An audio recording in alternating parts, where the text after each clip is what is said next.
of the March 24th, 2016 meeting. And by the way, he asked me to remind all of us to use the mic when we're talking, leaning forward or getting it close to you so everybody can hear. Can everybody hear me there? Sounds good. Okay, good.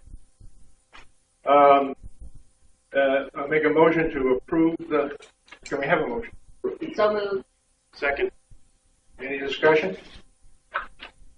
Okay, all those in favor? Aye. Thank you. Okay, next one is Tuesday, March 29th. Do I have a motion? So moved. Second? Second. All, any discussion? All those in favor say aye. Aye. Last but not least, the April 11th special meeting. Do I have a motion? So moved. Second. Any discussion? Okay. Thank you. And all those in favor? Aye. All right. Thank you. That takes us up to my remarks. My remarks are the same as I have before. Please be civil. Everybody can have a speak. Cannot speak for more than 5 minutes tops. We have no, please, no rancor or calling names or pointing fingers or anything like that. That's not what we're here. We're here for business purposes. They take care of the business of the association. So I answer that. And moving on, then we have the general manager's report by Bob Thompson. Good morning. Good morning. I've already passed out the report, so I'm going to go through it briefly. And you'll note in the written GM report that went out earlier this week, there's a number of red diamonds where we need to take some board action. A couple of things, I'll go over the three top amenities. We always talk about financials. Golf closed out the month approximately $10,000 ahead of budget. Net revenues were below budget. However, the expenses were also below budget. So the bottom line, net result for the month was a positive variance. Year-to-date numbers, golf is currently $9,798 worse than budget. However, $4,000 ahead of last year's, and that was the end of March. Yacht Club net revenues were $13,000 worse than budget. Expenses were higher than budget by $8,600. They finished the month $22,000 below budget. Year-to-date, however, they're behind budget by about $110,000. However, they're $120,000 ahead of last year's budgeted numbers. Aquatics of the three continues to move ahead at good speed. Their revenues were better than budget by $16,000 for the month. Expenses were also better than budget by about $5,100. Net result of a $2,100 improvement ahead of the budget. Year-to-date, aquatics is $33,750 ahead of budget, and $175 ahead of last year. Numbers are looking real good with the aquatic side of the house. Looks excellent. Thank you. Yes, we're excited about that. This may be the first year since we covered the pool. Fingers crossed that we actually end up right at zero for the year instead of we're not going to have a major loss, but we're excited about that. Just some really quick updates on this. I'll go from the bottom up. Reserve study. In the next couple of days, I'm going to be sending out next steps. As you all know, we actually went with DMA, a lot of detail with them, and they came in and gave a board briefing on what the report is, the different, how it works, and what type of tools or actions we'll be able to use in the future. There are some things we need to do. Most importantly, picking our thresholds and the percentages of the amount of dollars we believe should be in there before that report's finalized. I'm going to send out just a memo outlining some of those steps, like I said, for 48 hours. So you have something to kind of chew on and kind of figure out how to get to that final step so the report can be finalized for now. Now, with that being said, we all need to remember the reports, it evolves, so it's not once it's finished, it's done. The real neat part about the DMA report itself is we will continue to use this for budgeting purposes, for forecasting future projects, those type of things, see where we are. So it'll always be in an evolution stage where we can add or subtract things, but we need to get to a final step here, and that'll be picking the thresholds, picking the final amounts. And again, I'll send you that information. White Horse Park bathrooms, which will go right out here. We're finalized the contract. Where the final plans have been drawn up. It'll be about 3.5 weeks through the county process. And then once that's finished, then they'll start construction on it. So probably 60 days in total. As an estimate, don't hold me to it, because again, when it goes through the county, they may require another permit or another, change or something. But right now, we're looking at about 60 days, 65 days out, just as a rough estimate. Beach Club, as you all know, we had storm damage a couple months ago. We've gone through all the insurance. We've had all the estimates. We've done everything we need to. Insurance is covering the repair work. Primarily, it's roof repair work. And inside, on the second floor, the floor damage. Both of those, the materials have been ordered. The work on the floor has already occurred. We're pulling some of that out, as well as some work where they've taken off some of the outside metal, and we've moved that away. As soon as the roof gets closed up and finalized, then they'll come in and obviously do the floor. You don't do the floor until you're 100% sure that roof is finished. So that work's underway. St. Martin's Lane pipe replacement, which is right out here, which has caused an interesting, some folks have been very agitated to drive down Beecham Road and then have to turn back around and go back out. Sorry for the 2-minute delay, but this project's been on the books. We put it out there. We did actually make signs the next day and put them out when you first come down Beecham Road and when you're coming in North Gate, just so people are aware of it. It's only a 3 or 4 day project. We ran into an issue with the originally sized piping to go in once they started to take it out. And this was, if you recall, the big concern I had going into the project is once you start cutting into that road, because there was no definitive, here's where all the pipes and utilities and phone lines, the sewer lines, force main, all those things are under that section of the roadway. So sure enough, when we got in there, they found that the 24-inch pipe is not going to fit and still get the slope we need.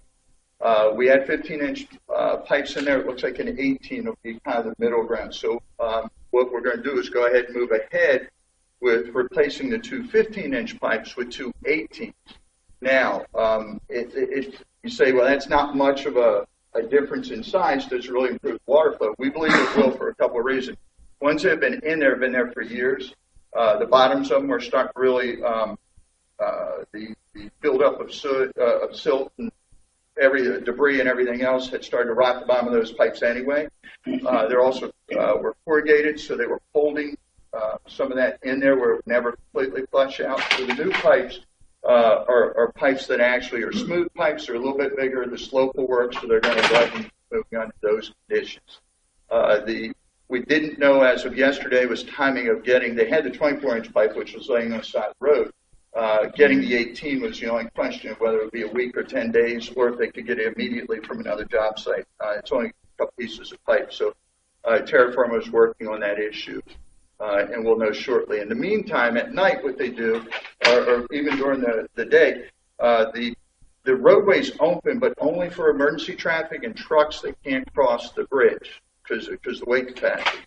For pedestrian or for normal cars, they've been redirected because if not, they'd have to stop every time a car goes through.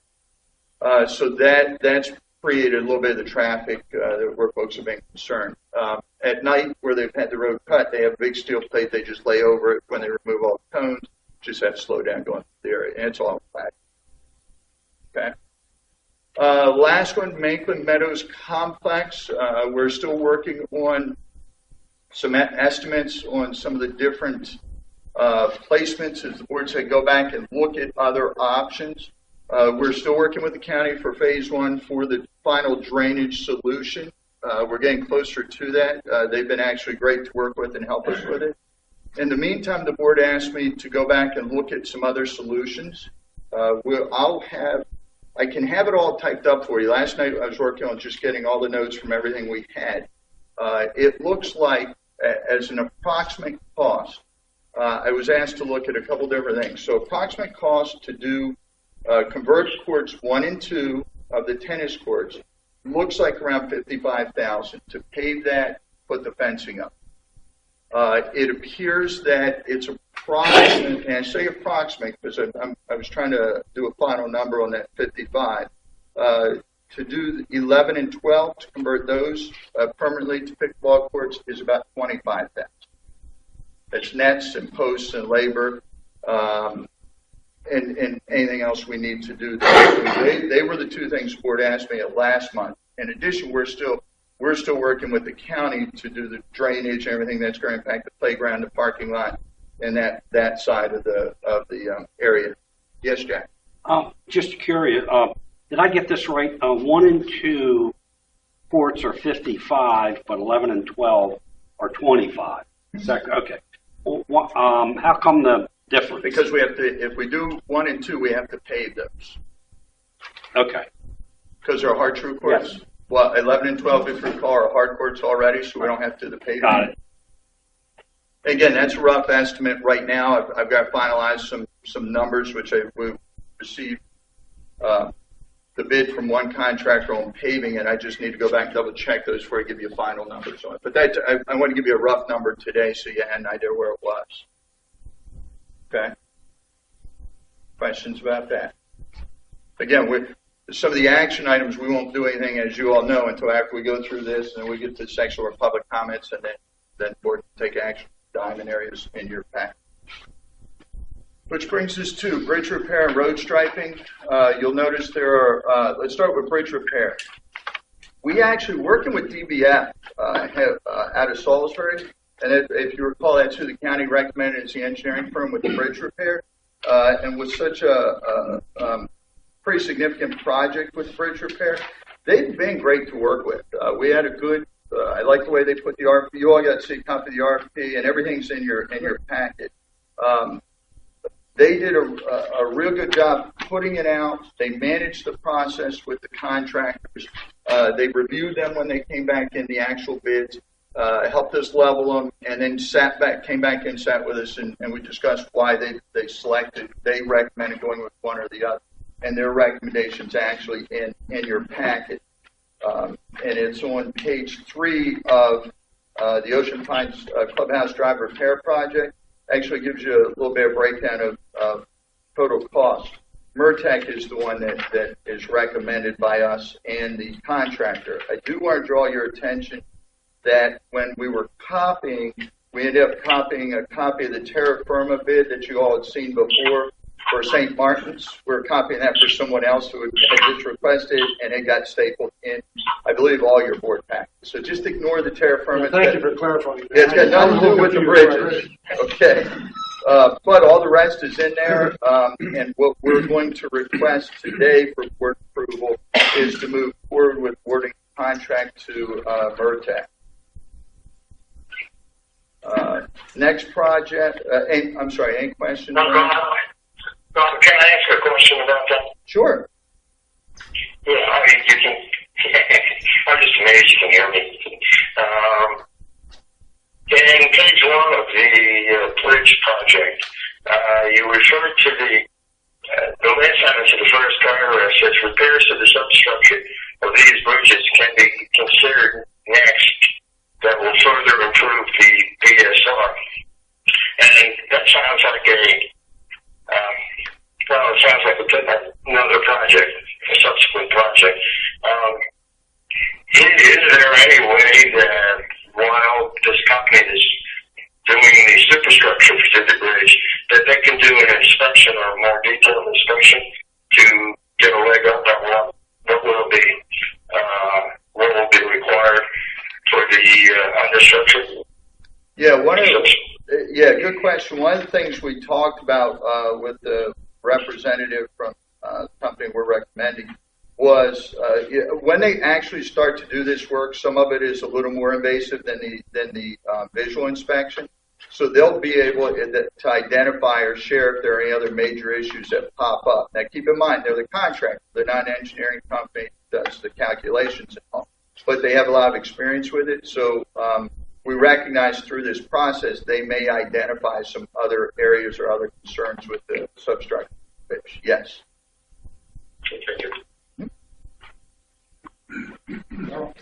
Okay. Yes, ma'am.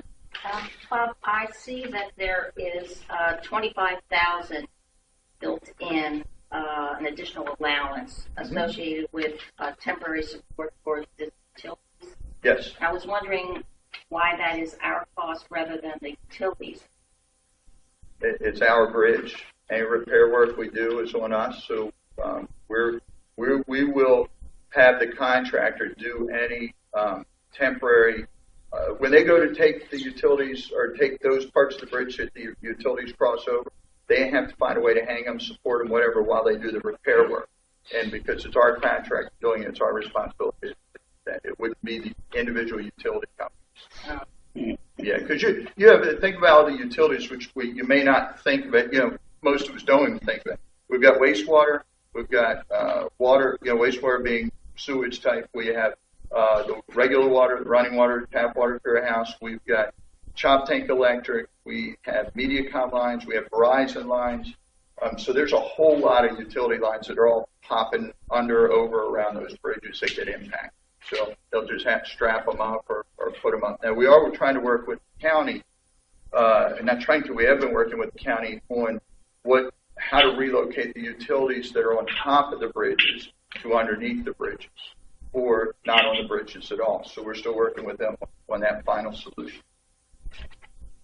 You mentioned the lines that were impacted. Is the gas lines impacted at all? Gas lines will be impacted. Okay. Yep. And each bridge is a little different depending on, how it's set up to the pumping station. Yes, Start sir. date. Negotiation. Start date. Yeah, we are. What we'd like to do, potentially start Clubhouse Drive first, and that would be in the July time frame, and then do the one on the Parkway in the early fall time frame. Does that affect the price? No, sir.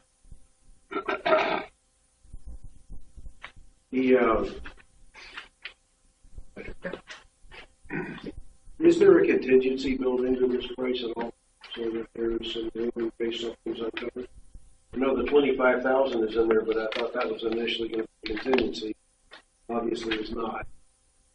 We had in our initial bid, Tom, and I apologize, this is not. Look real quick. We did. Remember, if you recall, we're typically adding either 5 or 10% on our final approval. What I'm looking for is recommendation to go with Vertec. I will certainly pull out the original sheet that would provide you guys with the expenditure. We use in this one because the amount will probably have a 5% contingency built into the overall. So over and 5% above. is in the 3 Well, I have to go back and pull that. I don't have that right in front of me. that I couldn't find. Let's see, we've got base Lots of bid, paper here. total bid. No, agreed. Crack, repair. Yeah. I'll look at it while you guys are talking some other things and going through some of the other pieces. Okay. Okay. All right. The next one is the road striping. We've got two bids. There were only 2 bids received on this. We're recommending the SLS. Smaller contractor, but after going through it with them, we feel that not only is there with their pricing differential, we felt that we were comfortable with their overall cost to do the project and their ability, more importantly, their ability to complete the project as requested. So that's going to be the recommendation on that one. Again, much smaller than the bridges, obviously. I want to point those out. Okay. Also in your packet, you'll see there's pool furniture, and if you know, every year we look at replacing pool furniture that's damaged. What we do, 4 of our pools have the same furniture, so we just figure out how many of each of those. That pricing is from the same. We're recommending the same company. In addition to that, for aquatics, and it's a budgeted replacement item. In addition, the pool slide is in there. That pool slide is for the sports court. like the approval to move forward with that. As you know, that was one of the things that were in the budget to replace. When we did the repair work, we won't actually have that installed until after we get the repair work. We won't install it twice, but we want to go ahead and get it on order so there's no delay when we take the sports court pool out of service for the redoing of the pool and then decking. Huntington Parks playground equipment, you'll see in there, and again, another cool slide was replacement item. Huntington Park playground equipment, also replacement item, approved in the budget. You'll notice that we've gotten several manufacturers, and I think, Michelle, do they have one with 4 or 2? Remember? You guys have the one with the 4 bids on it, right? The cover sheet? Okay, because the original one, we were waiting on the last 2. We did the board packet initially, and then we did a quick swap out, I think, before everyone picked it up. So you should have the 4 bids on there with the recommended bidder. That's also replacement. Manklin Meadows storage sheds are in there. These are they're located at Manklin Meadows. We'll be using for one for rec parks, one for aquatics to improve the storage. Rather large sheds. If anyone's not familiar with Manklin Meadows area, it's down next to the ball field.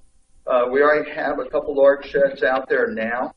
And what this does is just to add some right next to them. They're kind of in a great spot because they're out of sight, out of mind. But instead of having a bunch of little sheds continue to pop up, we decided to try to make that, because it's right outside Public Works, as our storage for the seasonal type stuff that gets turned over. So they're both in. Yes, ma'am. When I was looking over the bids that we received on this, I would just say, as an FYI in the future, the recommended bid didn't have the kind of detail that the others did, and I saw that it sort of made it a little bit harder to compare what we were looking at, but I did see that there were differences in actually the size. The one that's recommended is 24 by 24 by 8, as well as one from County Builders, but one from Delmarva was actually 24 by 24 by 9, and it was there was a standard price in addition to the premium one, so it made it a little bit more difficult to know what was really in the bulk lumber sales on comparison. Okay.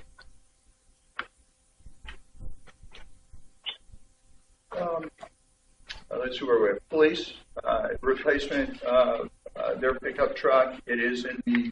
It is a budgeted item. You'll notice in there we received 3 bids on it. This particular vehicle, if you'll notice, the cost on your bid sheet's relatively low because we're trading in vehicle that we had that our rec parks team. Recall through the budget process, we told you we were going to. We were shuffling around some vehicles to be better utilized. So at the end of the year, we're getting rid of 2 and getting 1 in the replacement swap. So in this particular case, we're taking the one big pickup truck with the crew cab that was out here that just we're underutilizing. So there was a lot of value to it as a trade-in on this. So it's actually a great deal for us.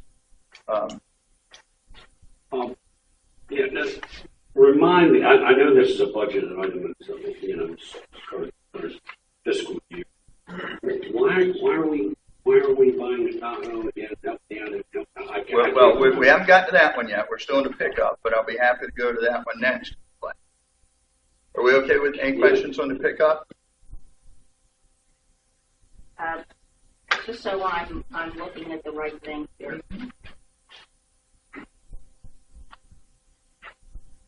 So that I have the ability to look at our wonderful reserve study, which gives me a list of every single vehicle.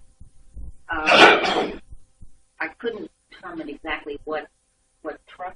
Yeah, I'm guessing that it would be the 2008 F-154 truck, but that replacement cost is $21,891.28, and it says the net replacement year is 2018. So it would be helpful have because now we have all of this wonderful information, the reserve study. Well, no, you're asking me to use something the board hasn't approved to use yet. So it's a little difficult to say, yes, we're going to use a reserve study that's still in draft format. The board hasn't put a final approval. Well, but I mean, it is a listing of the inventory of everything we have. And so I'm just saying that if I knew, it would be helpful. Had that been approved, I certainly would have included that. Yes, ma'am. And I agree with you. Okay. I'm sorry, you would have included what? I'm going to say exactly. The reserve study lists all of our assets. We've never had the tool before, so it wouldn't be something we use now since it's not an approved yet. So moving forward, once the board approves the reserve study and we put it as a working tool for us, we can certainly include this is the one it's replacing. That makes sense, moving forward. I wouldn't have done it now because it's not until the board's finalized.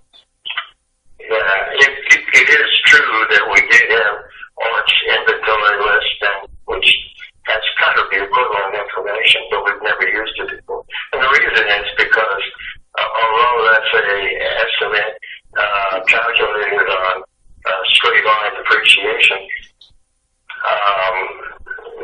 as you can see, the real value can be quite different when you get to the actual trading and purchase of the truck. So anyway, I guess if you want to check off the list, we could do that. Everybody good? Everybody. So we'll use. I think you're right, Cheryl. I think moving forward, once it's an approved doc, it'll certainly be easier for all of us to be able to track. Any other questions on that? All right, the next one is a replacement of the SUV. Recall, we had several long discussions through the budget process of how we're replacing vehicles. Again, we moved our fleet around, we reallocated. Some folks had a pickup truck when they needed an SUV, others had a SUV needed a pickup. So when we did our reallocation at the end of the year, what we're doing is replacing a couple of the pickup trucks and with an SUV that has the ability to carry covered stuff instead of put capital in the truck, we're doing another extended cab, which makes it a much larger vehicle. This SUV, just to give you an example, is exactly like the ones that the fire department got a couple of years ago. The small Tahoes, they're not the Suburbans, they're the smaller ones. Put emergency equipment in the back, cones in the back, those type of things. So that's what the truck's for. That's what was on the worksheet. That's what we discussed during the budget, and then after the budget, it became another heated item, and we talked about it a little bit more. So that's where we are with it. That's 2 trucks renewal. That's a replacement truck. But, well, the overall fleet at the end of the year, once we're done, we've gotten rid of 2, and we've only upgraded. We're buying 2, but if you remember, when I showed how everything was moving around, we're actually reducing our overall fleet, and all of these moved by 1 vehicle. These 2 trucks for renewal, how are they being disposed? I got to tell you, Tom, I don't have that right here in front of me. We talked at length about it. I didn't think I need to bring the budget to do it. So, I'd be happy to get that for you later. This was approved in the budget, and it's a budget item. It's under budget. So I didn't go back to the budget, pull all the documents out to support that. I apologize for not having it, but I don't.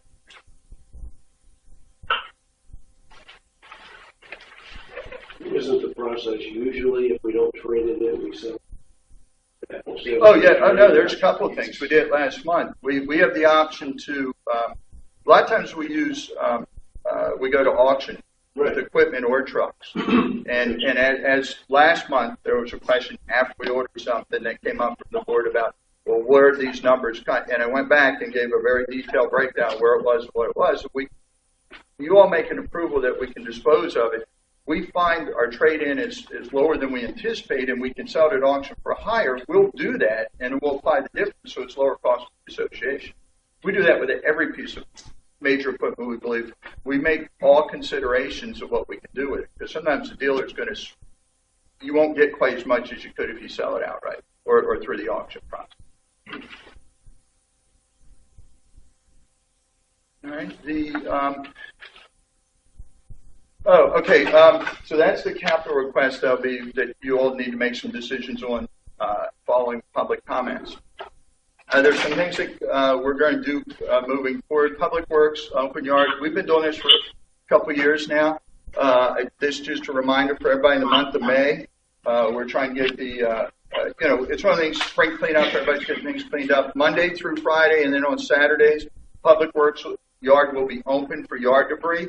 As a reminder, yard debris is leaves or sticks or those type of things, something you can bring to us, and they should not be in plastic. How do you transport it? Paper bags? Do we provide paper bags to We the do not. folks? Nope.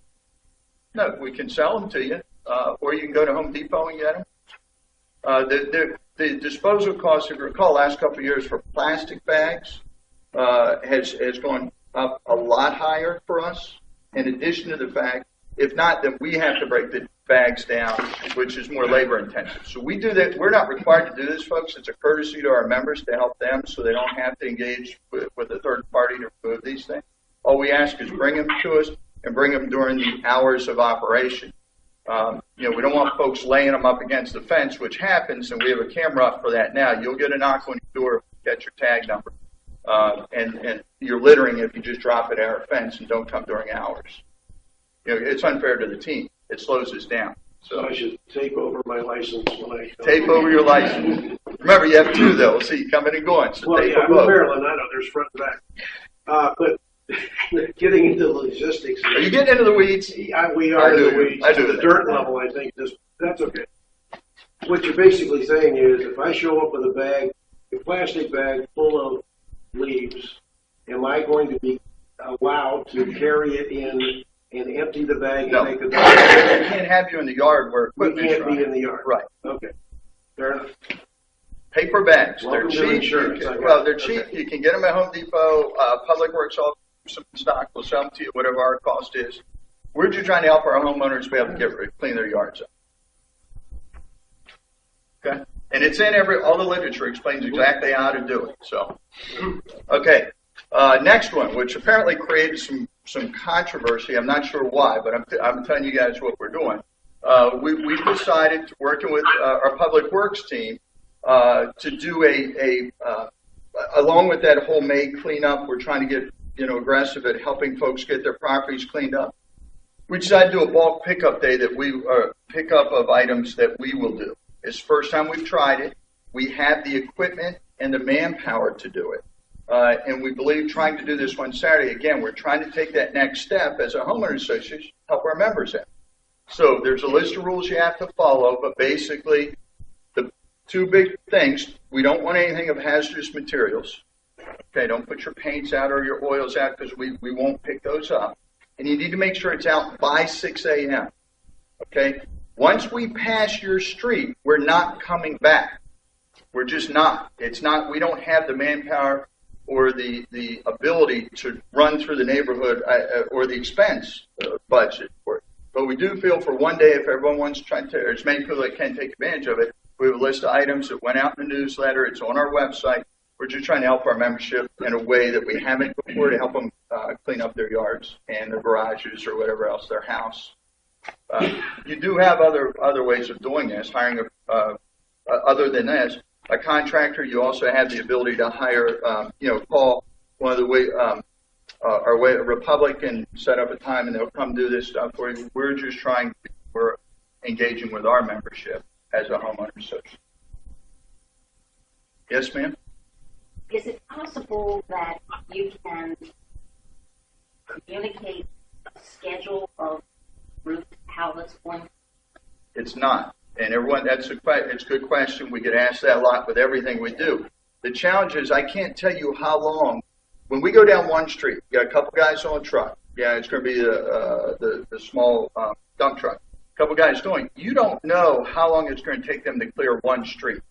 So if we try to give a schedule and we're not going to meet that schedule, then it's more a headache. That's why we're saying have it out by 6 a.m. If we pass you and it's not out, we're not coming back. That's going to be, I guarantee you that's going to be, I had it out. We're not going to pass yours if we pick everyone else's up. We'll know if it's out. So we don't have to post a schedule. It's got to be out by 6 a.m. That eliminates the scheduling issue. Yes. But I can feel confident if I have whatever I've put out by 6 a.m., if it's still not picked up on my street, just not me. Even at 5 o'clock, you're still going to be coming eventually. So Eventually, yes. Okay. All right. Yeah, again, we're trying it. I can't, it's in a perfect science. We don't know how many people are going to take advantage. So I can't give you a definitive. Put it out and we'll get it cleaned up. But my biggest thing, out by 6 a.m. You know, we figure we're not setting the hours where our guys are, we know that we may have to go past the normal work hours to accomplish this. We know that. It's a trial. It may not work. We may do it this year and go, oh, no, we'll never do that again. But it's worth a try to see if we can help our members out. Because you're having all the Republic trucks, which are normally scheduled at different times, like my pickup is on Thursday. This has nothing to do with Republic. I know that, but I'm saying that this one pickup is for the Entire community. Yeah. That could 70 be miles more, of road. depending on how much is put out. And it could take it'll be a long day for the teams. But we're going to try it. We'll see what happens. Any other questions for me? Are we going to put this in, obviously we're going to put it on the website, are we going to put this in the newspaper or anything?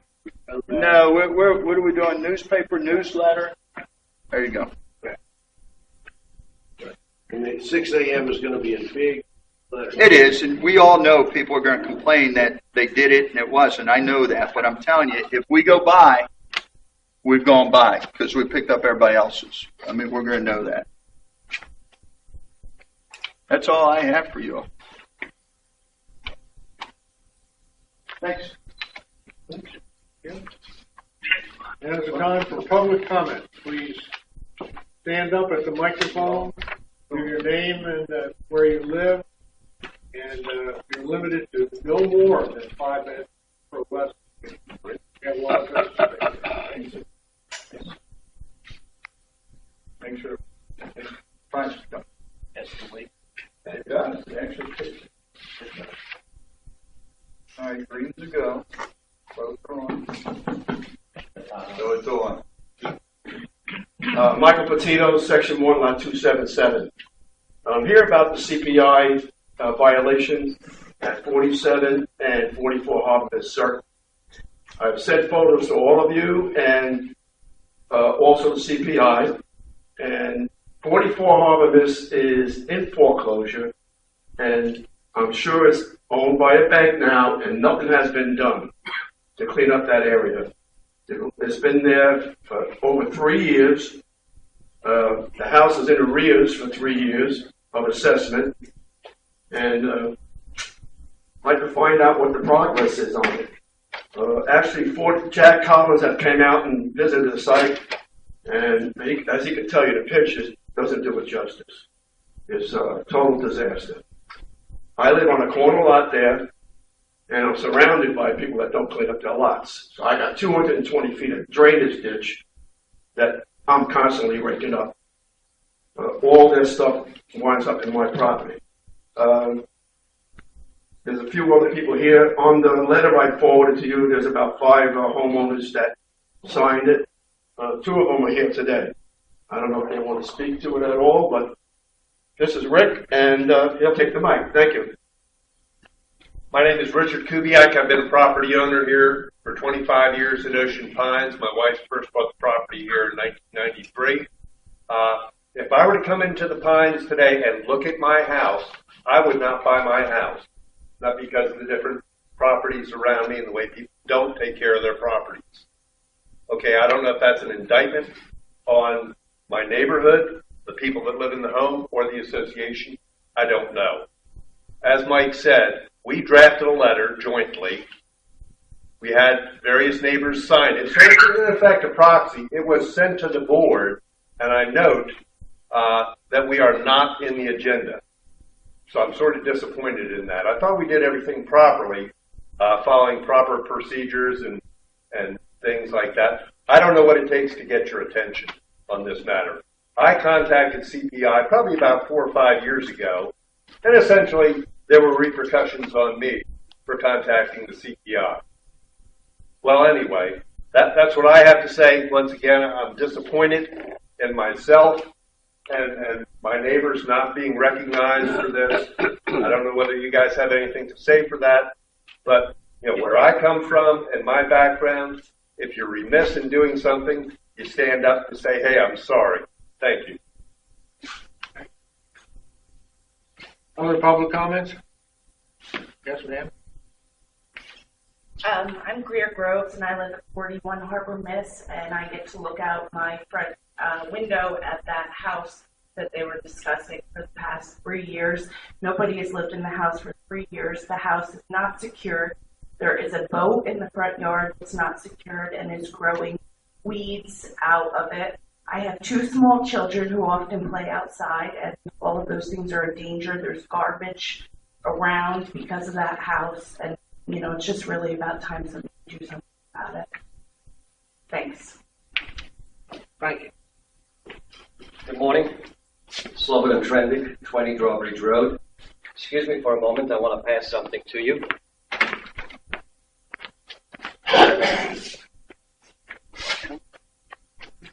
Don't exact time for this walk.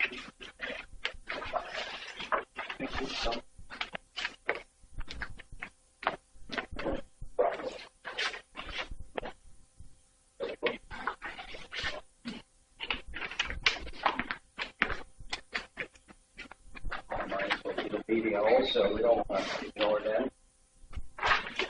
They're such a nice group of people anyway. And I don't want to pretend to be like Trump, but this is a Trump year.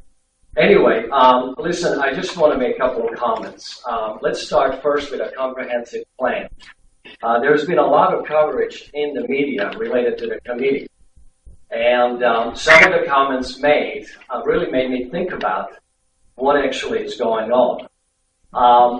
I decided to share this document with you, and if you pay attention to the date, that was done by me over 2 years ago with some help.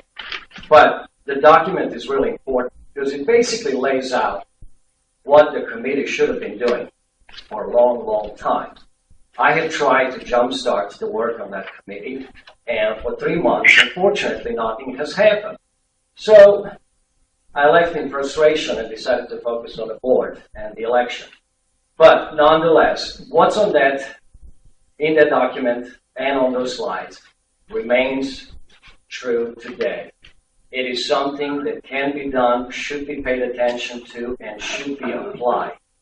Issues that we have is basically that the members of the committee, although they're all very nice people, I met all of them, for years have not been able to do the job that they are asked to do.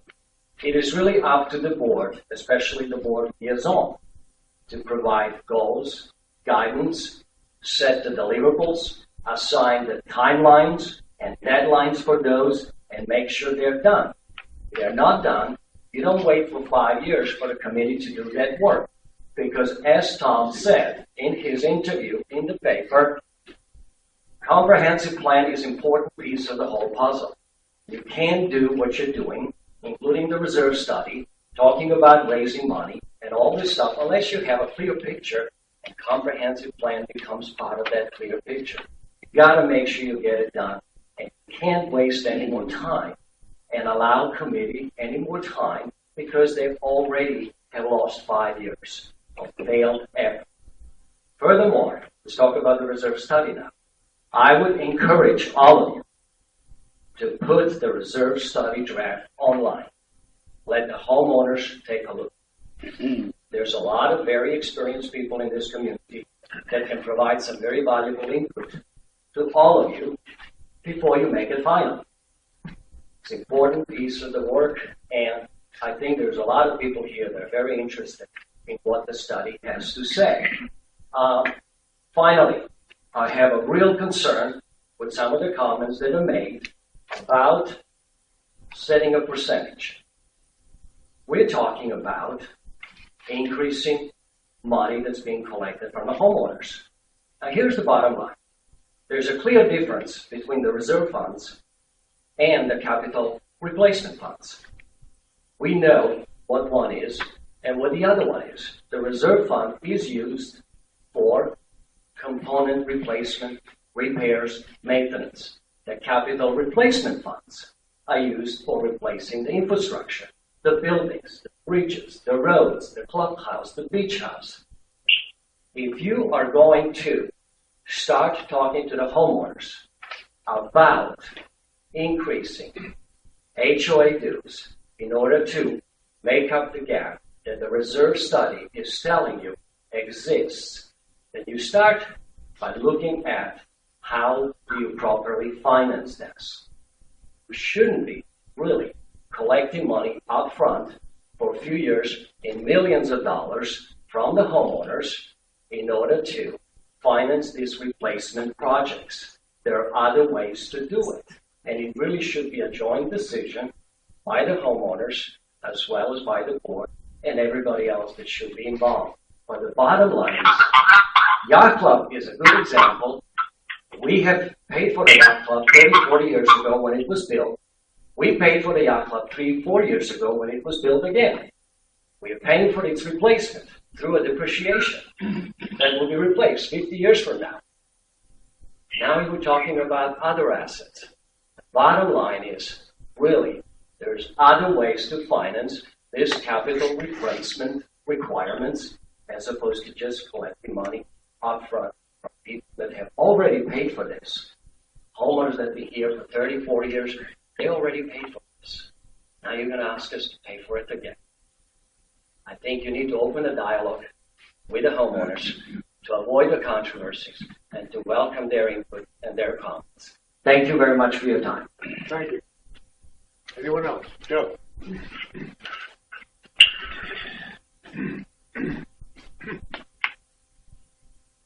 Joe Reynolds, 84 Watertown Road. Would like to disagree with Slovan on the comprehensive plan.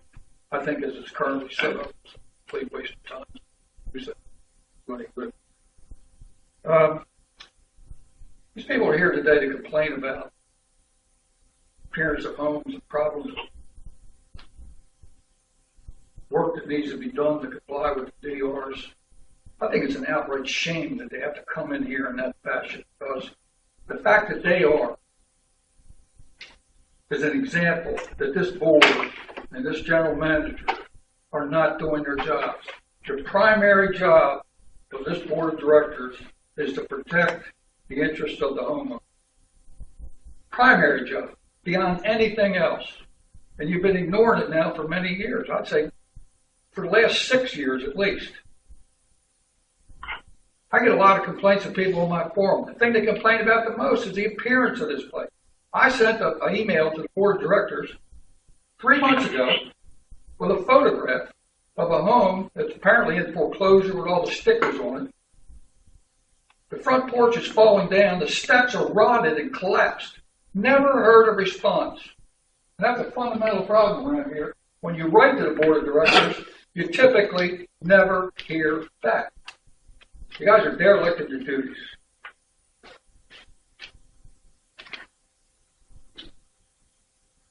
Mr. Thompson, in reference to the bulk pickup, said he wants to help our members with their costs. When did it become the responsibility of the association to help our membership with their furniture and used refrigerators and stoves inside their house? I mean, I don't quite get it. But if we're going to do it, and a lot of people seem to think it's a great idea. But if we're going to do it, I think this board of directors, that be people here elected to run this place. This is a matter of policy, as far as I see it. This is a new service invented out of the blue. The general manager didn't even tell you what it was going to cost. And none of you even asked what it was going to cost. You obviously don't even care. Can anyone tell me what you're going to closed session? What contract you're going to discuss in closed session?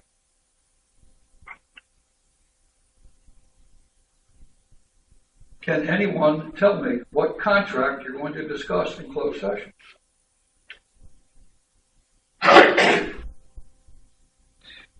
Obviously, there's no answer. Typical. It's confidential. Pardon me? It's confidential. We cannot tell you. The contract itself is confidential. Is it an existing contract? It's not officially. I'm not, Okay. Macklin Meadows, the GM's report contained an item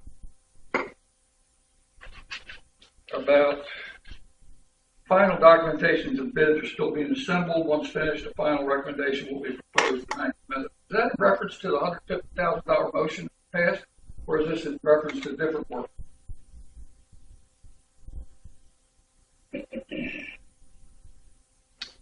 You don't know? I mean, I sent the letter to the board. I asked to see the drawings for the work that we were going to do for $150,000. Again, no response.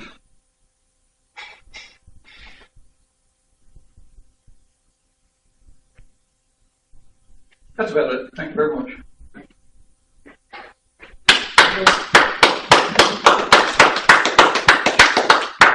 yes, sir.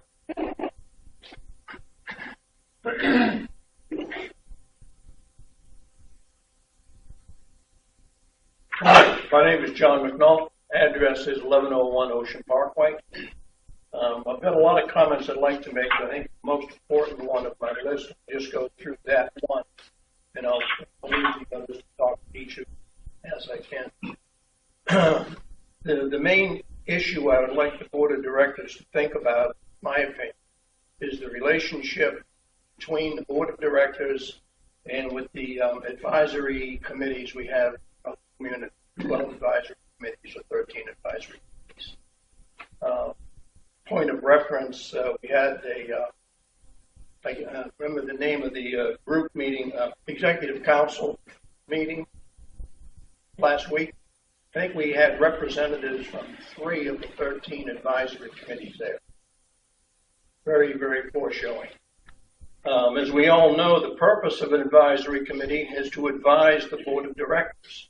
However, in my 2 years now as chairman of the Racket Sports Advisory Committee, my previous 5 years as a member of the Tennis Advisory Committee, I'm here to tell you it's very hard to get the communication with the board of directors from the advisory committee chairman. Again, I'll reflect what I've heard twice this morning. Emails are ignored by the board regularly. It's a rare occurrence when you get an answer from an email. Personally, I found that to be true on many occasions on my term as the chairman of the Racket Sports Advisory Committee. So I would ask the board to rethink what the purpose of the advisory committees are, and I would ask you to rethink how the advisory committees interact with the board of directors. Thank you. Thank you, John. Anybody else for public comment? Dutch? No personal attacks, Dutch. Please. Well, I talk from my heart, okay? A Hula Boatswain 12 floor guy. The first thing I want to ask you, Ms. Renault, last month, I brought that question up on the town meeting. A lot of people asked, contact me about it. Did the town meeting come out of the bylaws from Ocean Pine, or is that something for general manager? I want to answer on it. I think so. Our general manager is just an employee to us. I just paid my $900 dues. I'm a stockholder in Ocean Pine. He gets money for my money, his salary, and tell me to keep my mouth shut if we go to a town meeting. What is going on? I did a lot of work for you, Mr. Reno. 3 weeks I standing on the street to get you elected. And I want a favor from you. I want you to straighten the general manager out. I want a meeting with you, or you send me a letter. We cannot go on. It's like this man said, the last 5 years was the worstest board. It was a clique, and it still is a clique. And you know what I said about the general manager? He had fired the best people around him. Everything he has done is a disaster.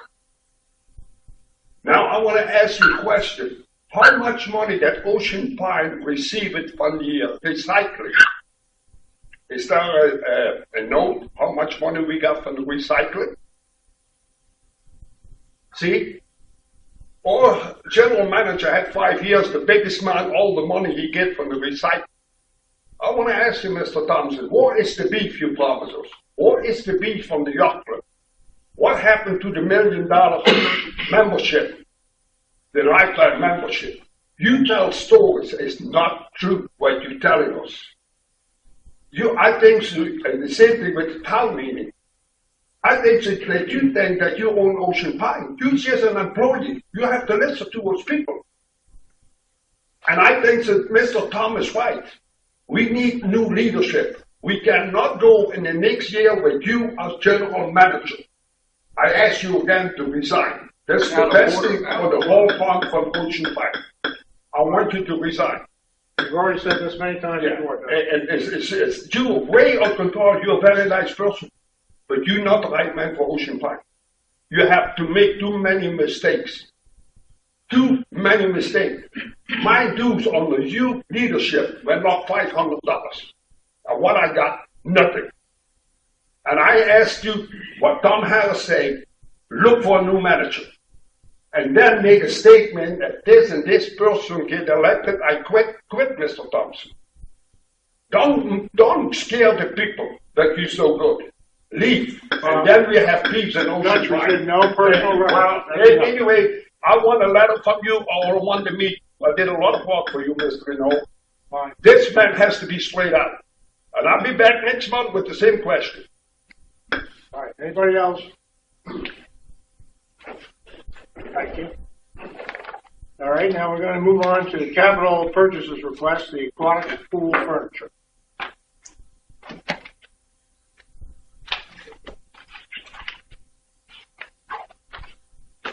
Do you want me to go over this Yeah, again? go ahead, or- please, Bob. Yeah. Well, it's in the book. I hit it during the during our meeting or during my presentation. So the first one is the aquatic pool furniture. We're recommending Admiral pool furniture. That's what we used. It matches our same furniture. It is a budget item. It is what's recommended by our team. Do I hear a motion? I'll make a motion that we approve the expenditure to Admiral Furniture recommended by staff, which matches the other. Do I have a second? Second. Any discussion? All those in favor say aye. Aye. Any opposed? Aye. Any opposed? No. Moving on. Next item I have are the sheds for the down at Ankle Meadows. There's 2 of them, storage sheds. Again, we talked about these. They are in the budget. It is a budget item. Okay. Do we have a motion? Motion to approve the recommended staff tall lumber sales. Any second? Thanks. Any discussion? Yes, one question. The comment is written here. It says permit fees included in bid tall lumber. Didn't see on the bid sheet where it states that. Assuming it's been approved. Yes, sir. Okay. I see. Any other discussion? All those in favor say aye. Aye. Aye. Any opposed? Aye. Moving on. Are we talking about the truck too? Is that on the agenda? Yes, sir. Sorry, I was just making the permit follow up. Sure. The next one I have, which one do you all have? I have the truck for $34,000. Okay. Let me get to that. Sorry. The pickup truck replacement police vehicle. Yeah. It is a budget item. It is a replacement item. Okay, that's good. Anybody want to make a motion? I'll make a motion to approve the expenditure recommended by staff of the Hertford Fleet Services bid. Second? Second. Any discussion? $24,000 trade-in, is that the one you spoke about, Washington? Yeah, remember the big F? It was an F. It was a Chevy, but it was the extended cab, the real big truck. Okay. Yes, sir. Call for the question. All those in favor say aye. Aye. Any opposed? Aye. Okay. Thank you. Moving down, the next one I have, Bob, is Public Works truck for Yes. $61,000. Well, no, that's the That's the budget. budget. It's I'm much sorry, less that's the than that. budget.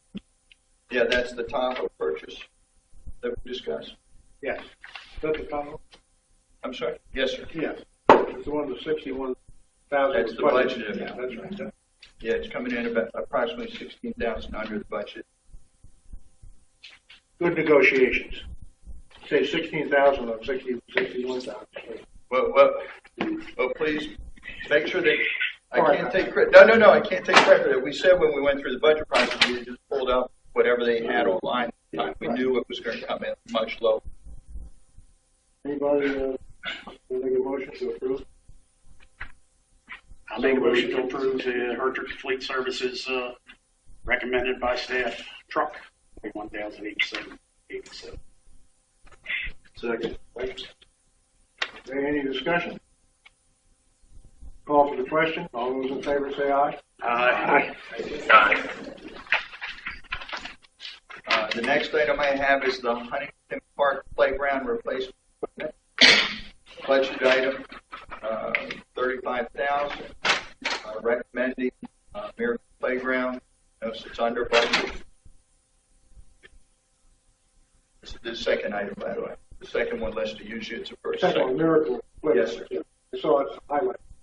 Yes. I'll make a motion to obtain the expenditure of Miracle Playground's complete playground, $29,000 recommended. Second. You can't see it from where you're sitting, too. It's a very unique looking playground. Is that the one, Tom? This one? Is that the picture? It's similar to that. Pretty Yes. neat. All right, this bid includes the swing sets. Yeah. As opposed to the set. Even though the other bids were higher. Okay. Any more discussion on the question? Right. Call for the question. All those in favor, say aye. Aye. Aye. Anybody opposed? No. All right, the next one would be the move of the bridge. What's that? Yeah, full slide. Oh, I'm sorry, I missed the slide. Thank you. Full slide.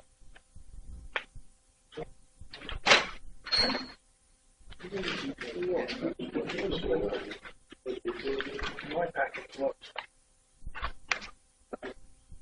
Full slide. It's behind the aquatics when staples were stuck together. Oh, Do I have it? I'll make a motion to approve the recommended by staff SCP full slide. I'll second it. Okay, any more discussion? All those in favor say aye. Aye. Aye.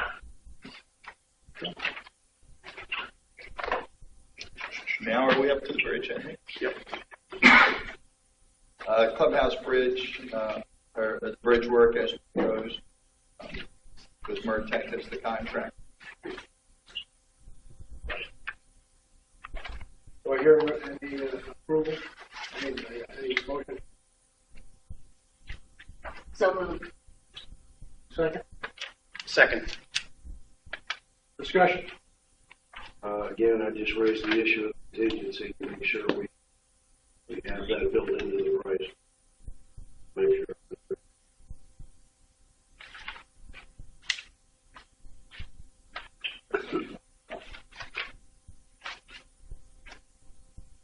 Yeah, remember we should get there. Yeah. Okay. Any more discussion about this? Okay. All those in favor, say aye. Aye. Aye. The last one that I have will be the OPA road striping.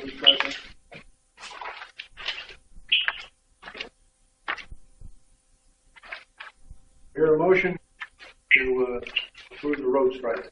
So moved. Second. Any discussion? Any for the question? All those in favor say aye. Aye. Bye. Thank you. Okay. Move on down to the CPI violations. Bob. There are no CPI violations requiring court action at this, with the exception of 42 or 44 that was brought up today. I'll follow up on that. 47 and 47. 47. I have it written on the previous page. Well, 44 and 47, correct? Yes, sir. Mike? Yeah.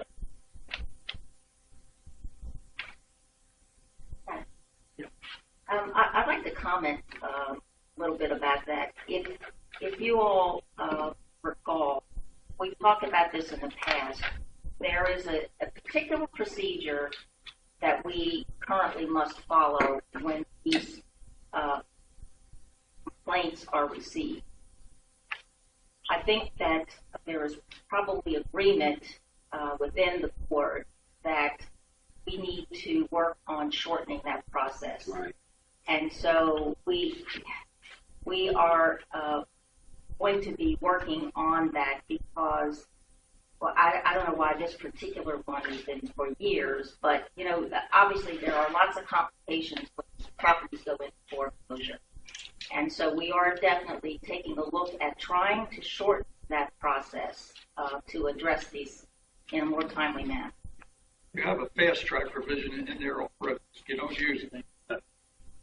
Thank you. Okay, thank you. Correction for the comment that was just made from the public. We have fast-tracked affairs rather rapid many times in the last few months. That's an incorrect statement. I'm not going to let it stand as if it's correct. Thank you. That's correct. Also, if I may, Mr. Chairman. Yes, sir. I'm sorry.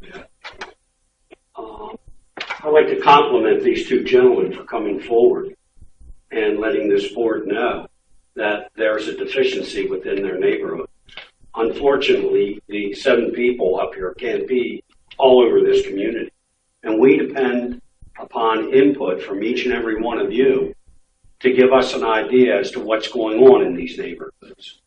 And then we can bring it up. And if it has to come to this level, then it has to come to this level. You should not, no one out there should feel shy about coming to the board to express their point of view about an issue in their neighborhood or an issue that is important to them. Whether it involves an amenity, whether it involves your home, whether it involves your neighborhood. You have every right to petition this board. Now, I hope that this process is shortened because we do want to have a very nice, very clean, very welcoming community. And it takes each and every one of us to cooperate with one another in order to make that happen. So we're your neighbor. And we're not against you. You know, we're not part of the administration, so to speak. We derive our direction from you. And you hopefully will continually make us aware of what is important to you, what has to be corrected out there so that we can take the necessary steps. Thank you, Jack. May I, Mr. Chairman? Yes, Dave Stevens. The general manager has indicated, Bob, that you're going to look into this, I think. Yes, is that correct? that's correct. Yeah. May I suggest, what I would be most interested in, if you can, is get a timeline of the actions that have been taken and up to date, and what is pending right now. Okay. And if any, of course, the people that are here at the board meeting are pretty much know when they started making the complaints, I think.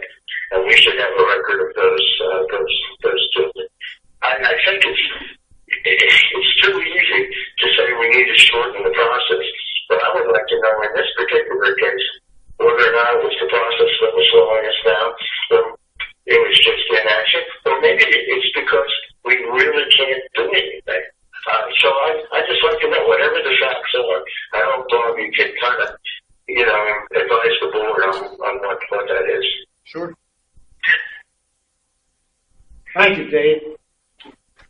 Or any other comments on CPI violations? Yeah, just one I'd like to bring up is Cheryl and I have been working on trying to shorten the process to enable it to happen faster. We're also struggling with how do you handle the repeat offender who complies out and then 3 months later they're in violation again. And then they comply out and then 3 months later.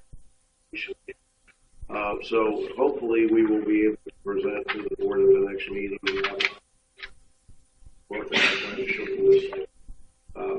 We have seen many like that. People who agree to do something, then they don't. Yeah, well, or they do it and then they let it go. Well, they let it go again. They let it go again. So I think there's an issue there that may be designed to address it. It isn't just the item.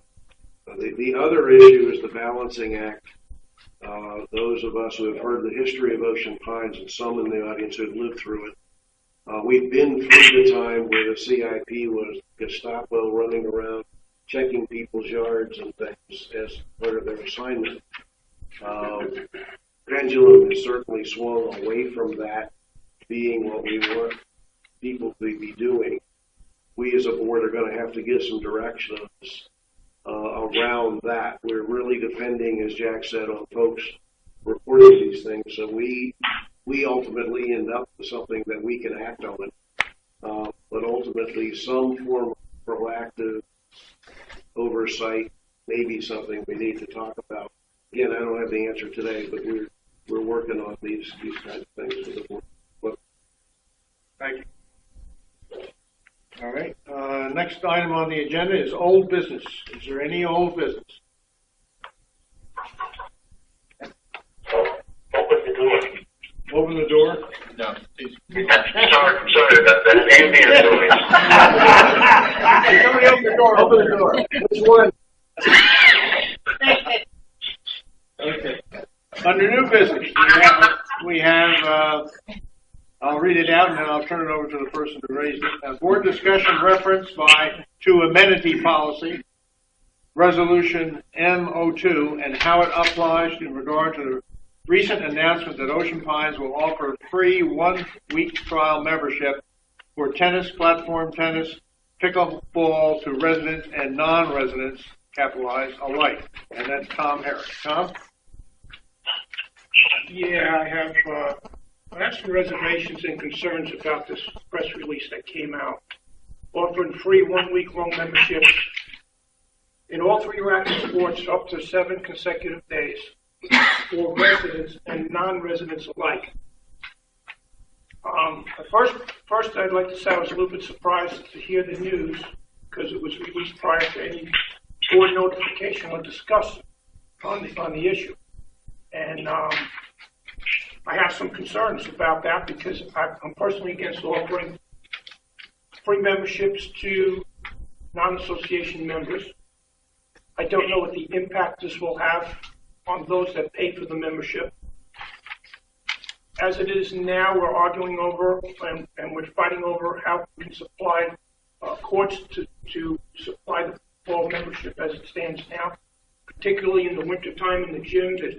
They pay to play pickle and they sit around and watch as much as they're playing.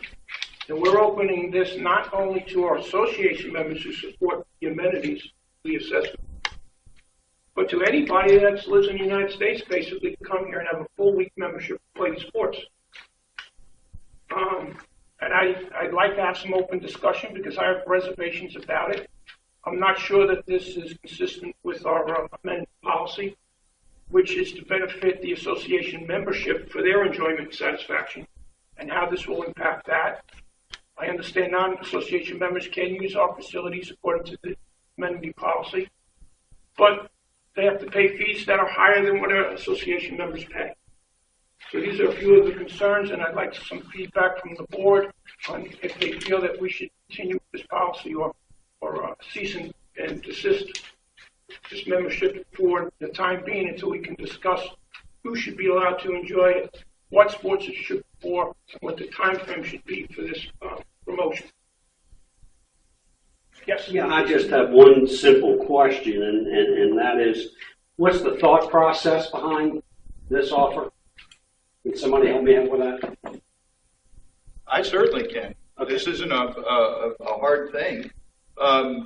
Let's look at the last 3 years where we've had a lot of contention about building courts up for somebody, somewhere, somehow, some sort of racket. Okay. When you go back and you look at the membership numbers for the racket sports, several of them have been in decline over recent years. If we're going to spend association dollars to build new or change over any dollar spent for racket sports, we should be also focusing on helping the racket sports to grow. Okay, so if we can grow racket sports, as our memberships grow, it offsets the cost. Now, whether it's a member inside Ocean Pines as an association member or outside, we already know we sell memberships to both. So in this particular case, since we're asking the board to consider spending association dollars on a project to support racket sports, we from the staff side, working with our director of rec and parks, working with our marketing director, said let's come up with a plan and to help grow those sports and those activities. With that being said, we took the next step, and what are we currently offering? Well, Platform has been offering this product for many years. So it's not new. What we did was expand upon Platform's offering to pickleball and tennis as well. It seemed reasonable with one of the three already offering it to go ahead and be inclusive of all. So we just expanded it. So the benefit to our membership, which may seem confusing, really isn't. The more members we get to join the activities, the more people are spending money on those activities, which should lower the cost of those activities. Hence, we're seeing it with aquatics. We've been able to drive more membership, more guests using it. Whether they're inside or outside of Ocean Pines, they're helping us balance the budget for aquatics. It's our goal to do it with all of our amenities, if possible. So that's the intent behind it. That's why it was set up, and it seemed reasonable and makes sense. Using something that was already in place, we just expanded to the other two sports that weren't already participating. Can I ask a question, Bob? Sure. I think I had my hand up. Wait a minute, hold on. We had another one for you. Sorry. I'll get to you. Yes, ma'am. I received an email from Mr. Collins who indicated that he had had a discussion with the chair of Racket Sports and wanted the rest of us to know that all 9 members of that group endorsed this marketing approach, and Mr. Collins was liaison to that group. So I just wanted to make sure that everybody understood that the Racket Sports people are very much in favor of this. Yeah, we did coordinate when we came up with the idea, sent it out to the Racket Sport Committee and discussions with them. I even followed up and had a good discussion with John McNulty about it. So it wasn't just the staff. The staff started, but we included the Board Advisory Committee, and then obviously the liaison was as a board member was part of it as well. I know you said the program's been in place for years with Platform Tennis. But yes, sir. Even though the program's been in place for years, first of all, there's only been 2 association memberships in all the years that it's been off for that particular sport. 2. Secondly, it has not been promoted in all the newspapers the way this has been.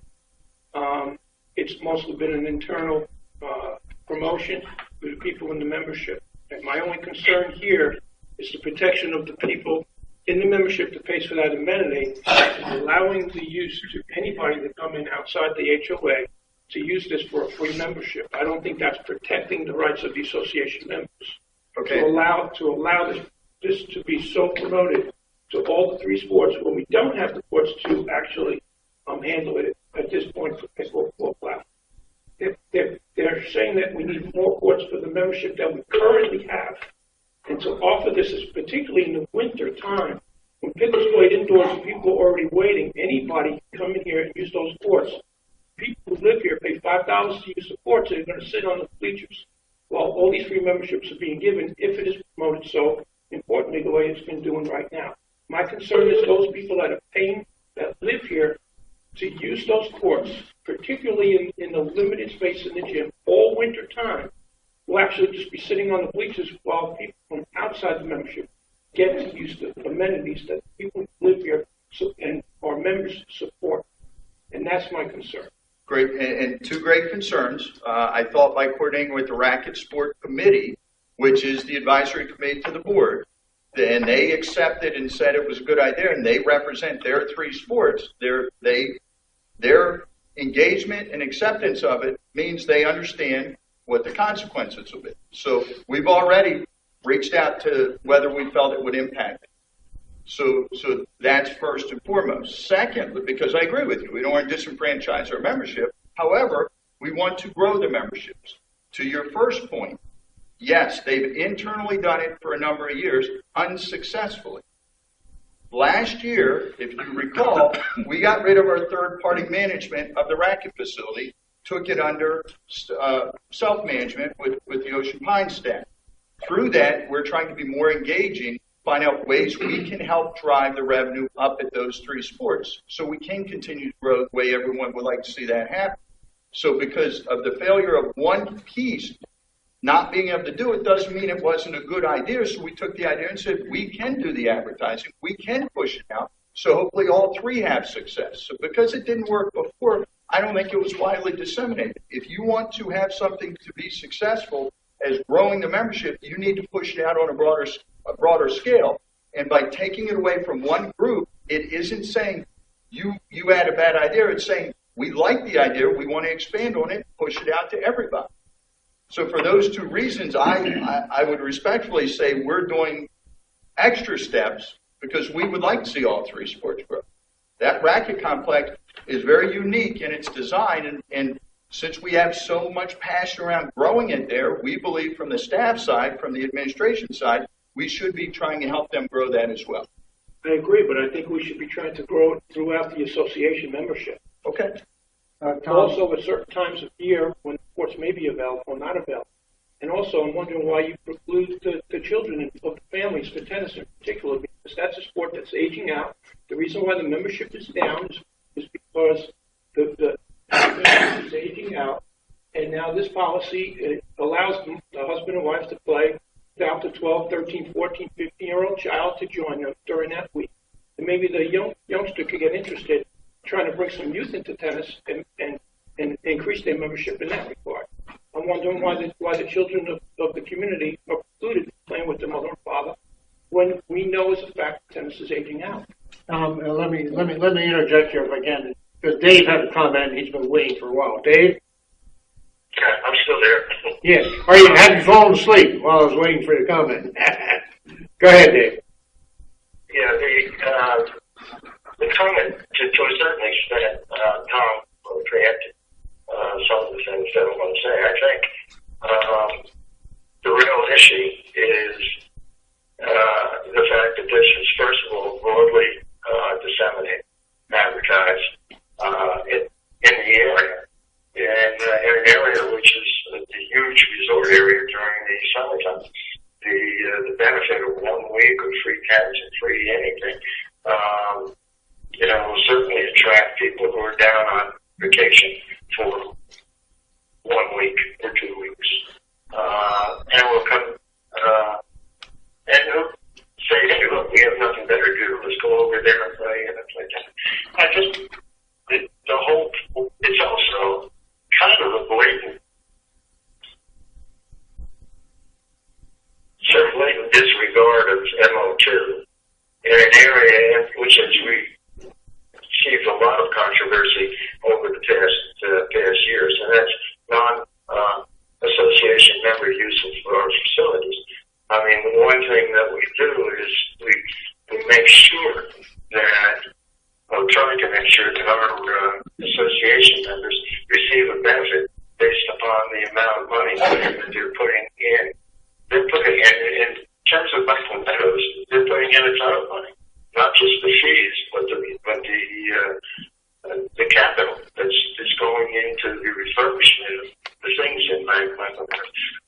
I can see no justification for ignoring MO2 and proceeding, and particularly without notification to the board. And as far as the board advisory committee goes, their input, of course, is welcome, but they're a board advisory committee, and their response back to the JAG report, their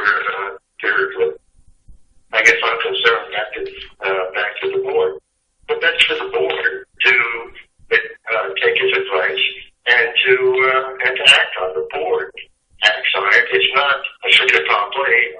Everything's okay because they said so. I have a question, maybe Bob can answer it. If this went through and we had a person play a 1 week, I assume that's a 5-day week, 6-day week, whatever it is, and they come back and they want to play some more, what do they have to pay? They're going to pay. Go ahead. They'll pay to play at that point. Drop in. That's right.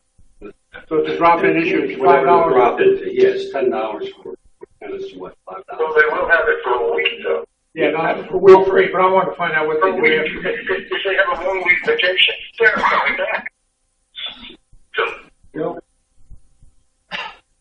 This is nothing new. This all started with an email here that I think was taking a shot at the general manager, that he's got too much power and the board is not letting, is doing this and doing that. And, this is nothing new. I have the Ocean Pines report, winter of 2016.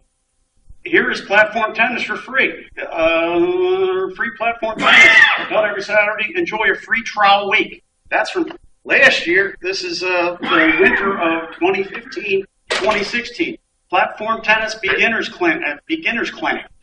The same thing. This has been going on for a while. To think that we're going to have this big procession of cars come over from Ocean City to jam these things is just pie in the sky. It's the sky is falling. The sky is falling. I appreciate first. I appreciate Mr. Freeman, whose name is in here, and I don't want to point him out, Mr. Freeman, and these other people that are taking their time out to do this for free to try to grow their sports to get. Now, if the issue is non-residents, then, we sell association memberships, and that's what we're trying to get here. So I just don't know, as far as sticking with MO2, MO2 was developed, 6-7 years ago, basically as a tool to micromanage the general manager. If you go by MO2, then pretty much after this meeting here, we're going to have to meet every week to as a board to approve specials at the yacht club, to approve something else going on here, to approve something else going on there. I have no intentions. I don't have any marketing experience. I don't know anybody else up here except for maybe Tom Terry. I don't know about Cheryl has marketing experience. I'm not into marketing. That's what we pay this gentleman and our marketing people and our Recs and Parks people to do, and let them do their job. I'm not sure that this. I'm still confused as the issue is whether they did this without a board approval or whether we're talking about non-residents. There's like two issues going on here, and I'm not sure, which one is of concern. I think they're both a concern. I mean, the amenity policy goals is to benefit a wide range for of enjoyment and satisfaction of amenities for the association membership. That's what the fee-based that's the policy, amenity policy for the membership. It is very definite against non-residents coming in here and using our amenities. Actually, and the amenities are paid for by the association members. We have to start treating this as an equal act. We just can't. It's for the benefit of the association membership, and that's what we have to. That's what we represent, and that's what we have to be out for. And I don't think we're allowing this to anybody in this country to come here and play for a week, especially when we don't even at this point have the courts to support that. It's not beneficial to the association membership. That's who we have to look out for. To me, that's the most important people for us to look out for. Yes.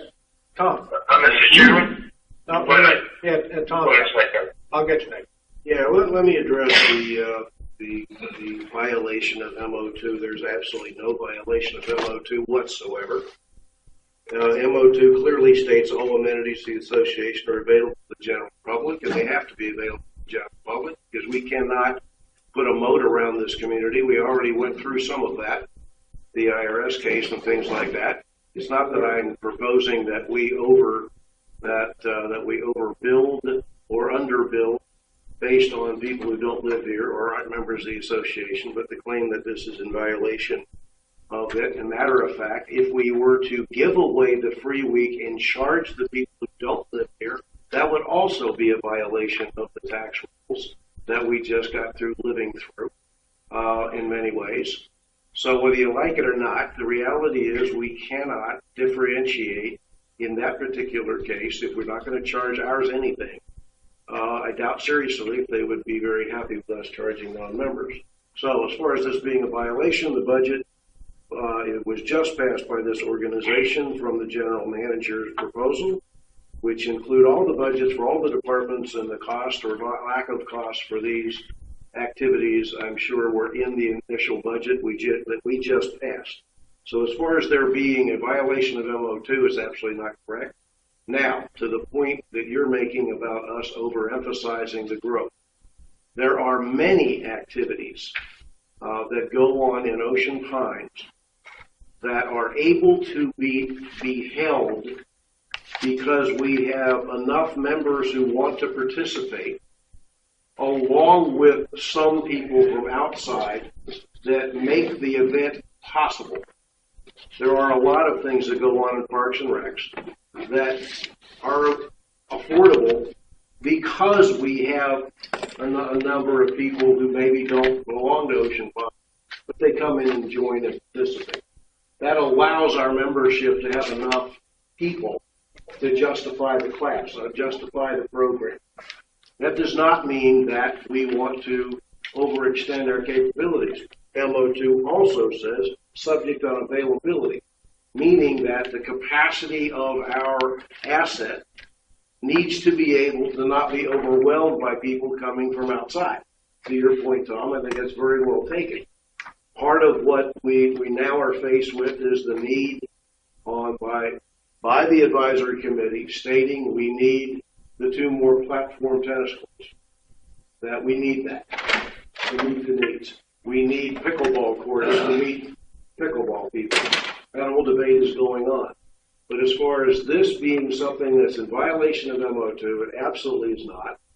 As far as the marketing of this, and I do have a background in marketing, as does Cheryl, this is not abnormal at all for you to try to grow a membership of a sport by getting people interested in it. And I agree with the comment. We're not going to have hundreds of cars coming from Ocean City to come use our tennis court.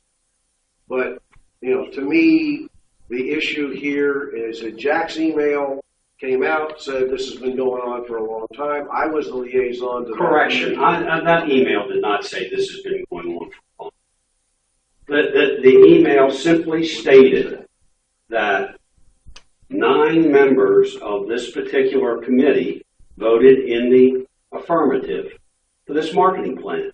That's all. That's all that email said. It was information to the members of the board. As liaison, that's my responsibility. Okay, so they endorse that. It's a proven fact this has been going on for a long time for platform. So I asked the question, why should platform be the only sport who's allowed to give away classes in order to grow their sport? Why shouldn't pickleball be allowed to do that? Why shouldn't tennis be allowed to do that? If platform is allowed. Okay, Dave, been waiting. Go ahead, Dave. I can't raise a hand, so I'm sorry. That's all right. I can see it. Go ahead, Dave. All right.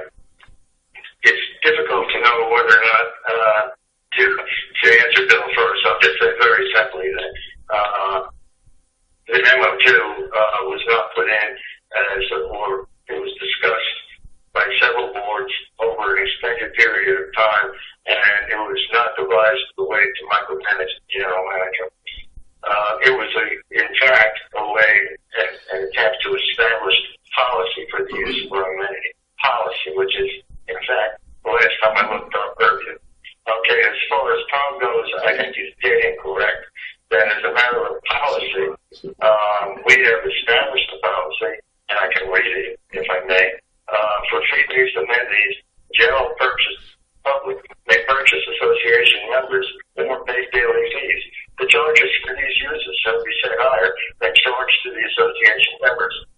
Okay, that's a specific policy.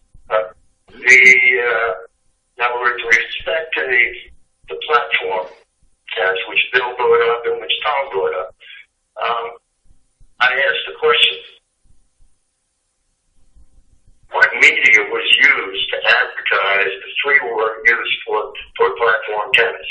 Was it directed at our membership, which is totally appropriate, or was it directed at the broader community, which is not not at all appropriate, and it is not in accordance to the policy that's been established by the board.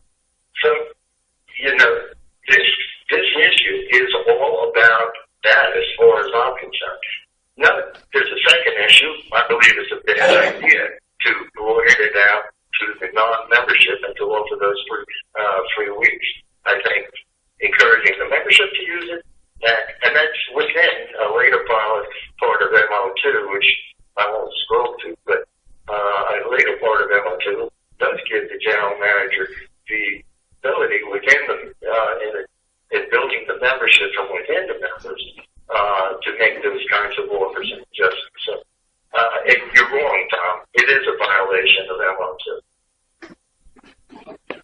Mr. All right, are there any more? Yes, Jack. Yeah, there's just one last comment. One of the concerns that I have with this quote marketing plan is it's length. It's a year long. We didn't even bother to do a pilot.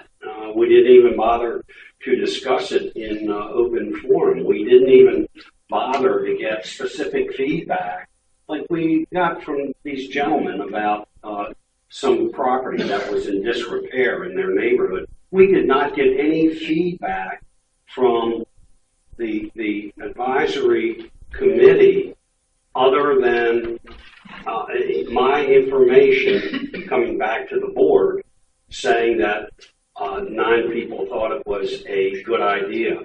Well, what are the thoughts of those 9 people? Why do they think it's a good idea?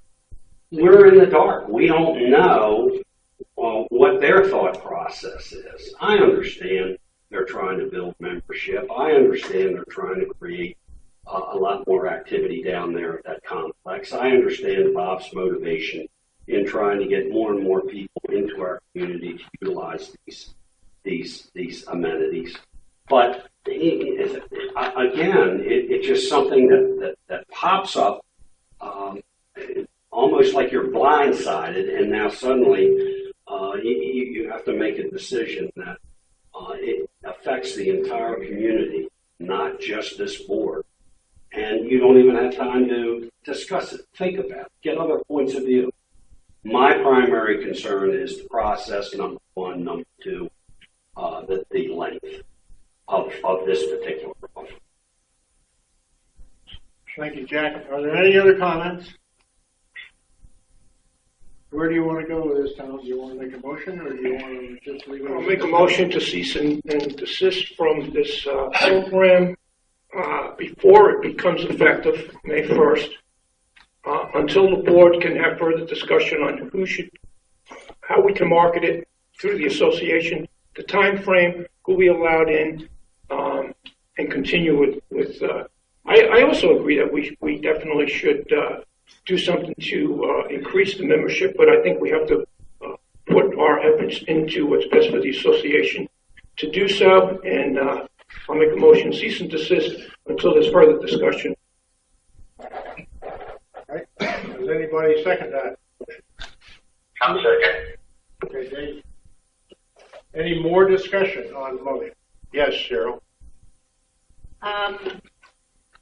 Because of the interests of the pickleball people who brought their concerns directly to me, even though I'm not their liaison, I made an effort to go down a Saturday morning with Mr. Herrick and look at the courts, listen to him tell me about the sports, because I'm a bit of a couch potato, I'll admit that. And Mr. Herrick continued to point out to me that the memberships are declining, particularly with tennis, and that his personal observations, and I have to rely on him telling me this, I presume he's giving me accurate information, that these courts sit empty. And so it seems that an effort to fill these courts with members who reside in the community or outside the community has to be a good thing. Now, we have a liaison to the Racket Sports Committee. This could have been brought back to the board for a discussion early on when this was discussed. That didn't happen. But to... Is that an accusation? Whoa. I want to know, is that an accusation? Excuse me. Is that an accusation? Are you accusing me of something, madam? May I answer? May I answer? May I answer you? Sure. Thank you. I'm simply stating a fact. Now, I believe that having this motion now to have further discussion doesn't make any sense because we've been sitting here discussing it. What more discussion is appropriate at this point? Perhaps what would be more appropriate, and I might suggest this as amendment, is if you want to put a time limit on this. Mr. Collins indicated that perhaps a pilot program would have been appropriate. Not a bad idea necessarily. So perhaps if we say, as Mr. Collins suggested, he had a problem with it being for a year, maybe we could put a time limit on it, and that way we would have a better feel of whether or not there are 150 cars of people rushing into Ocean Pines to take advantage of this opportunity. Of course, we already have 2 tennis courts available at Swim and Racket for anybody who wants to show up and play there. So I just would say in its present form, I would have to be against your motion. Yeah, excuse me, Pat, I do have to correct. My colleague has her facts a little bit skewed. Basically, the meeting occurred when? Sometime in March. Before that, there were no racket sport meetings. That particular issue came in the form of a piece of paper, a flyer, some sort of sign-up sheet or application that could be utilized for this particular operation. And at that juncture, these folks were made aware of that program. Okay? That's the facts.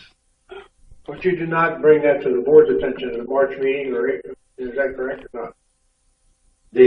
No, I didn't bring it to the attention of the March meeting because I initiated an email. Bill?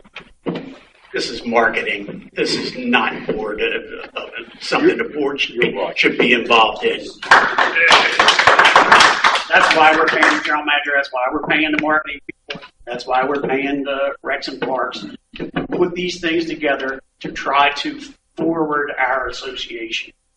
This is, just because somebody, wants to take a shot at the I'm not taking a shot at the general manager thing, but that's how this started out. And then it morphed into the, non-residents and all that kind of stuff.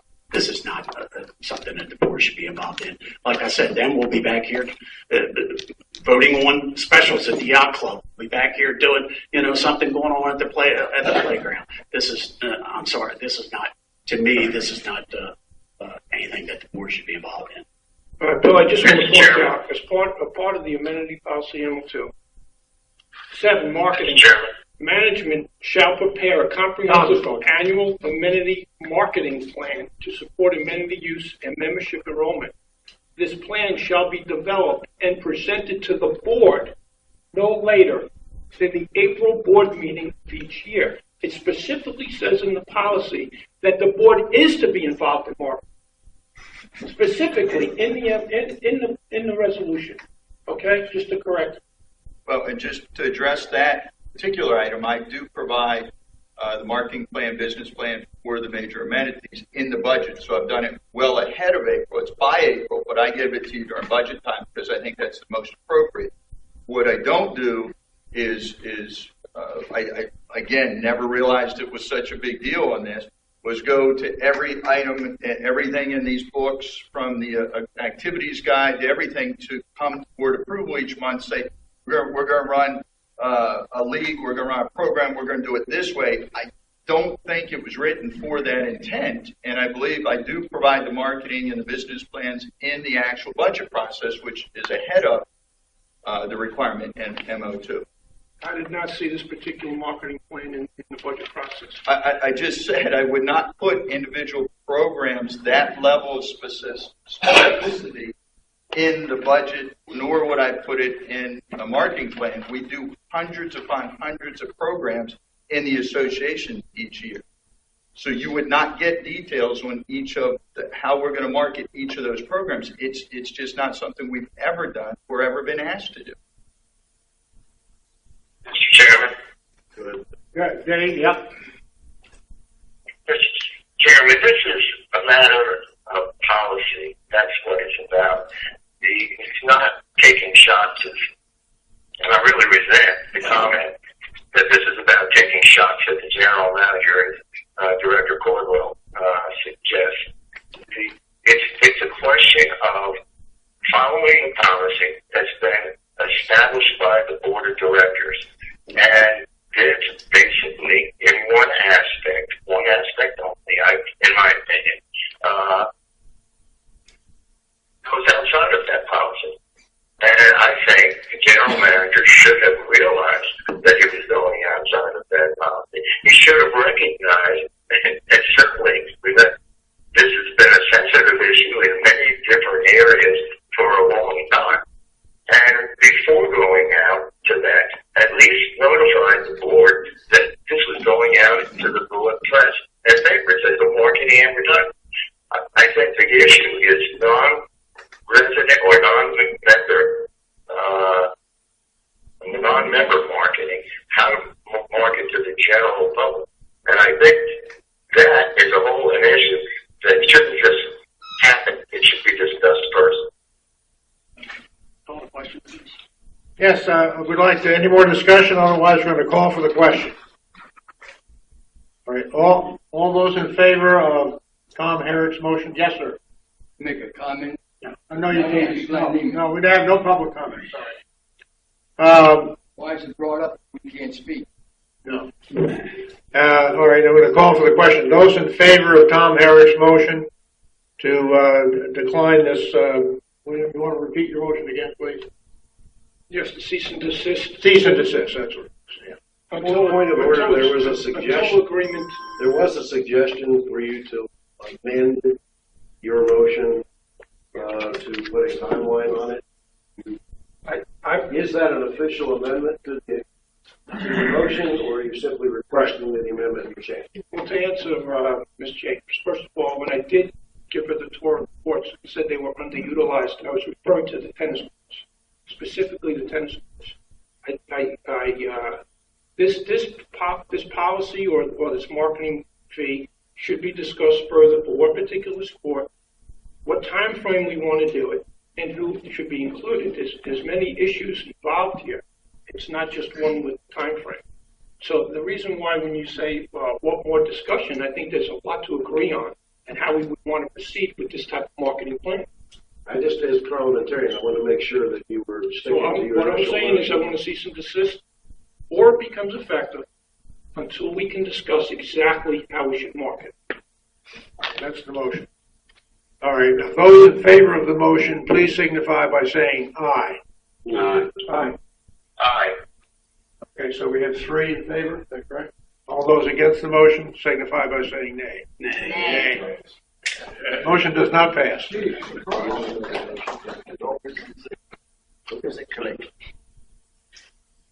Okay. We're moving on now. The appointments. I'm sorry, pending action. No pending action. Moving on to the appointments. That's me. We have 3 appointments. Gentlemen, can you please let's pay attention? Thank you. All right, the first appointment is Tim McMullen, who lives over on Nottingham, and he wants to be on the Recreation Park. And this is his second reappointment, and he's very well qualified. And And it looks like he's definitely wants to go ahead. Do them all. I've already had them. May we do them all at the same time? Oh, yeah, sure. Yeah, Okay, I'm sorry. The second name. And Yeah, the second name is Bernie Flatts, who wants to be in communications. And, It's a she, by the way. She, Bernie. Sorry, Bernie. Don't embarrass me by telling her that. And then last but not least is William W. Neville, gentleman I know, who attended one of the comprehensive meetings and came to me afterwards and said, Anyway, those are the three that we have. I make a motion that we approve them all for their requests to be on the committee. Second. Okay. Any more discussion? All those in favor say aye. Aye. Aye. Okay. Move to adjourn. Now we have any questions? The media question. Any media questions? No? Okay. Okay, Jack. I'll move to adjourn. Second. We move that adjourn the closed session right on track. Nobody voted. All you vote, please. All those in favor of going to contract negotiations. Aye. All in favor? Sorry, Joe.